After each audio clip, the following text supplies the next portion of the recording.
We're all put in the variety and variety show, trying to figure out the various ways we can put different artists, musicians, dancers all in one stage together. And we couldn't do it without Sam here. Please, big hand. Very thankful for all the work putting this all together, and that this can continue and shall continue. And I look forward to all the performers who grace the stage, because the spotlight will only be what everybody makes it who joins us. And it's already been a very special night, and we've got 2 more performers for you. And I guess while I'm killing time, I can let you know that right now we rely on your contributions to help pay the performers for their time.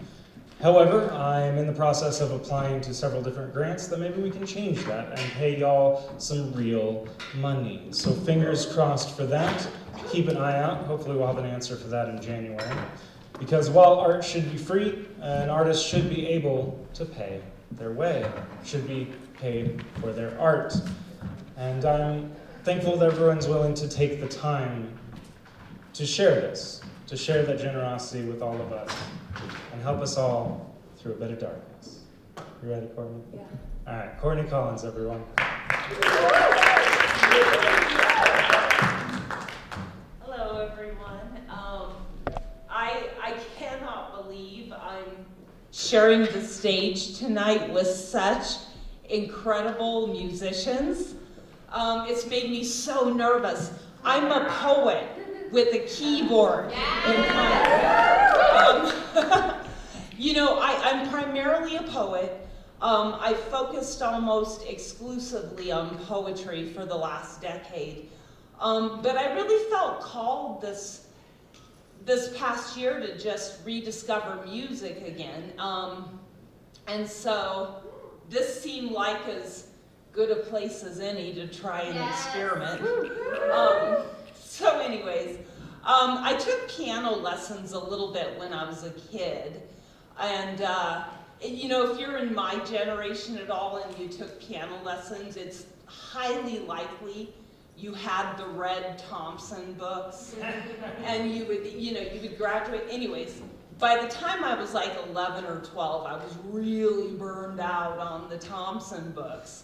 So I just quit piano lessons and kind of like started teaching myself to play pop songs by ear. So this was the late 80s. And you know, if you were going to teach yourself something in the late 80s by ear, it was going to be this.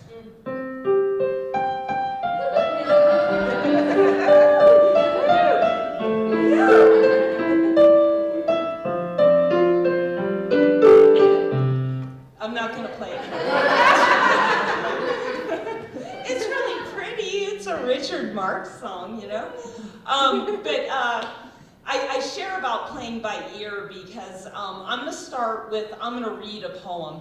It's kind of an elegy of sorts for somebody we lost this past year that meant a lot to me, meant a lot to my family, meant a lot to a lot of generations. And then after the poem, because I play by ear, I'm going to say, I'm going to make a college try at a Brian Wilson Beach Boys song. But what I want to say about it is you folks don't even want to know how long it took me to figure it out. And I just share that because it just gave me a whole new level of awe about Brian Wilson's genius. I mean, he just did things nobody else was doing. So, anyways, I'll read the poem first. This is an elegy for Brian Wilson. Mom is just a kid, and her parents had bought her their first record player. Their very first record they play is the Beach Boys' 409, and my mom forever remembers that moment. She tells the story often. Dad teaches my sister and I to harmonize to help me Rhonda when I'm barely 5 and she's 3. We lean forward from the maroon-colored station wagon back seat as I sing the melody and she sings the backing vocal bass line. Dad goes through some kind of premature midlife crisis when I'm 10, and Lisa's a Pontiac Firebird. We sing fun, fun, fun as we zip around on trips. He takes us to Rapid City while Mom hides at her sister's house in Scottsbluff as their marriage falls apart. We grow up and learn all of the hits and the B-sides too. Dad and two of his nephews sing the 3-part harmonies of In My Room at a family gathering. I make a mixtape for my high school sweetheart on our 1-year anniversary that includes Wouldn't It Be Nice? Because we're tired of people telling us we're too young to be in love the way we think we're in love. I get a job as a young woman making sails for sailboats in a strange part of the country that I've left everything for to follow the call of the ocean. I'm the only woman in the loft and don't fit in, but one day we all sing along to Sloop John B. as we sew and hammer grommets, and I know everything will be all right. Dad and my sister dance to God Only Knows at her wedding. She lays her head on his shoulder as he leads her around the dance floor, one of the only times I've ever seen her overcome with emotion. A friend and I drive to Sioux City, Iowa from Lincoln, Nebraska to see Brian Wilson perform the entirety of Pet Sounds. She says, "Aw, look at his grandpa shoes," as he shuffles out in white sneakers to play a white grand piano. His bandmate hops around the timpani with utter joy as they perform I'm Waiting for the Day, and I'm waiting for the day I can love again too. A few years later, Mom, Dad, sister, and me see Brian Wilson and Friends open for Chicago at Red Rocks. I'm in my 40s now. Mom and Dad's marriage has long since healed. She quietly sobs during their performance of Don't Worry, Baby, and I wonder what she's remembering. It feels too sacred to ask. This time, Brian Wilson enters and exits the stage with a walker, and I cry too. Brian Wilson's voices told him he was weak and worthless and that he was gonna die. My voices tell me God's will for me is to commit suicide. Somewhere in the heart of these harmonies touched by heaven is a mind like my own. Someone who understands what it is, what it feels like when your brain is out to kill you. Someone who knows what it is to keep going and keep loving, even if you're literally or metaphorically hobbling. Dad said long ago he wanted a party at his funeral, complete with Beach Boys music. Now he and Mom say they don't want any kind of service at all. But I know I'll be trying to figure out the bridge to God Only Knows on my piano for the rest of my life.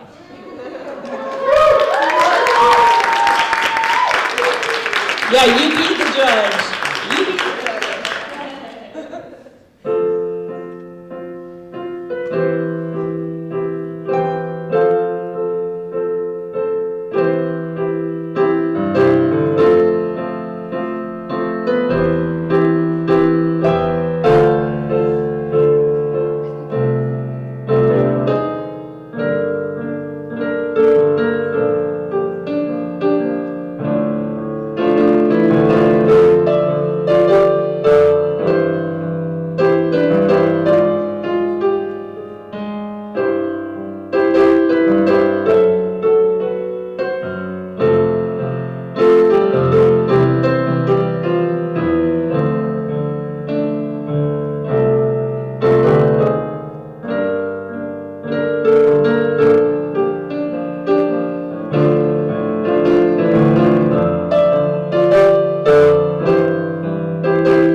I've played that song over a decade, but Brian Wilson had me so stumped that I would get lost after the bridge and end up in a different key.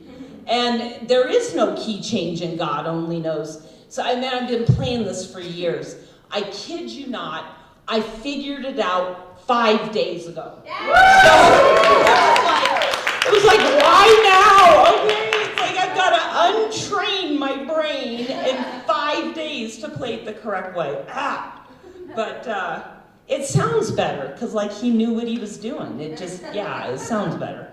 Anyways, I'll do a short one for the winter solstice and then wrap up.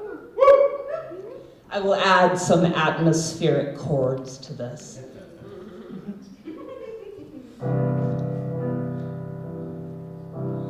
Dark. Darkness. Darkest night. I do not fear the dark.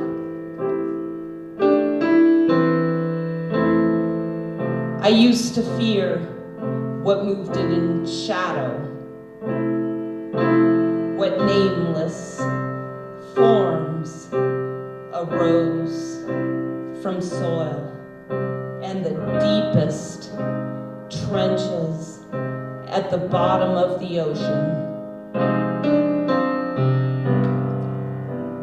Those nebulous creatures that grew limbs and then claws as they approached from the corners of my room at the witching hour, daring me to name them, taunting me with their invitation into the abyss. But now, I do not fear the witching hour. For at the heart of that hour, at the neck of the hourglass, the bridge between worlds, the passage between past and future, the indefinable corridor of the now, the sands move, and we do not see the wings flanking each grain. The thing with feathers, Emily Dickinson said, hope. Hope does not only live in the pearl, but within the walls of the shell that created it. Hope is everywhere.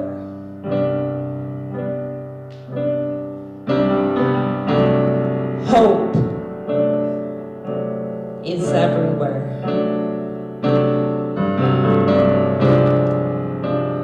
Hope is everywhere.